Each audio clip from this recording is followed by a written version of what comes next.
Hi, I just wanted to introduce you to my How to Be a Millionaire game. It's a companion game to a book I've written for young adults and teenagers in the UK to help them understand compound investing. Right, so this is a Replit Buildathon entry as well, which is forcing me to get it finished rather quickly. So we just log in actually, which is the experience is better if you log in because then you can go back to previously saved games and also start and stop the game. On this page, we're just going to type my name, pick my avatar. I'm going to say that I'm going through university, but it could be trade college or an apprenticeship. I'm going to invest a balanced amount, which is 15% of my income, which is admittedly a large amount. The options are 10, 15, 20, or if we want to put it off until we're 30, we can, and start saving a bit later on, which obviously is tempting and probably what a lot of people do in real life. But the idea of this game is that it shows you the difference in the outcomes between investing from age 18 or 20 or 21 in this case versus starting in your 30s. Time spent for the money to compound does make a heck of a lot of difference. I wrote this game for my kids initially because they don't get taught much about money at school, and it is so important that you start saving early. It can basically make the whole process a lot simpler and less painful. So now we go into the game, and yes, it's loaded in fairly slowly just to make sure it doesn't crash. And we have the spinner up here, which I'm going to spin in a minute. We have our net worth bar, which shows I've got a £40,000 debt because I've just finished university. I've got a starting salary of £28,000 a year, which admittedly is pretty good. Maybe unrealistic, I don't know, in today's economy. We've got a bit of cash ISA savings, no stocks and shares ISA savings at the moment, and no pension, and no debt outside of our university debt. Right, so we'll spin it, and then it will ask me questions about the decisions I want to make. Oh, right, so the market's just took a nosedive. I'm going to say don't sell. To be fair, I haven't really invested in anything yet, so it's a bit irrelevant. But I'll keep moving.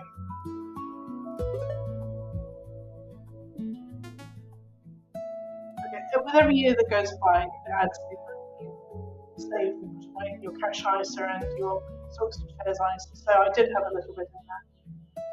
Right, okay, so you're turning to life insurance curveballs. We'll shoot the next sorting. Should I go 5% NHS basically? Well, at this age, I'm going to wait for the NHS because I haven't really got any money. Spin again. That's someone special. Okay, so you're 23 and serious with your new boo. Shall we move it together? Now, I'm going to say move it together because, honestly, in this case, it's going to introduce some more money into the product. Just stop sharing bills and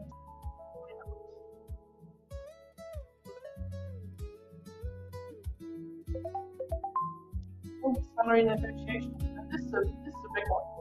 I'm going to push for a 50% raise or negotiate for an maximum.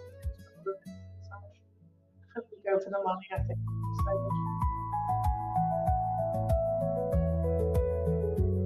So as you can see, if we look at the numbers, my net worth is increasing. It's not negative anymore because I have cash savings and stocks and shares savings. I've been putting some to my pension as well. If you're quick spots with you, switch back to the whole game if I want to. And if we come out of this and go back to the home page, just out of interest, I'll show you this quickly. Log into your past lives. Oh, I managed to log myself out there. Log in, look at my past lives, and here we have some versions of past lives. And I don't know whether you can see this, but the first time I had a net worth of 2.1 million. The second time I did very well, 3.9 million. The third time, 2.0 million.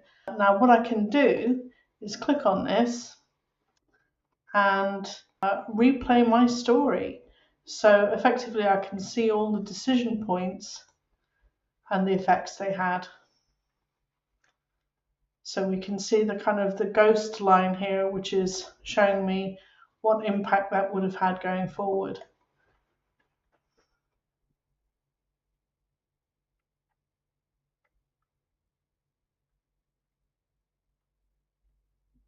I wonder if I can click through this because it is about 50 of them.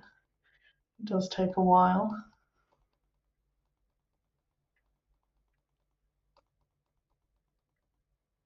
You can see I'm going off track here. That's probably a stock market dip or getting divorced or something like that. And then journey complete. And we can see down here, this shows us what taking all the opposite decisions, what difference it would have made to the end result. Now, these are not cumulative, you don't add them together. It's talking about if I'd made the opposite choice at that moment, the net effect on my overall pot at the end would have been this. And looks like I made some good decisions here because I ended up with 2 million as opposed to 777,000. Now, I know these numbers seem very big, but that's the power of compound investing. If you leave money to sit in it and accumulate and reinvest the dividends over 40 years, it can add up to a lot of money. And of course, this isn't accounting for inflation, so it's going to feel like a lot less than that at the end. Okay, well, that's all for now. I continue to work on this and will hopefully be able to submit it by the deadline at the end of the Buildathon. Thanks for listening.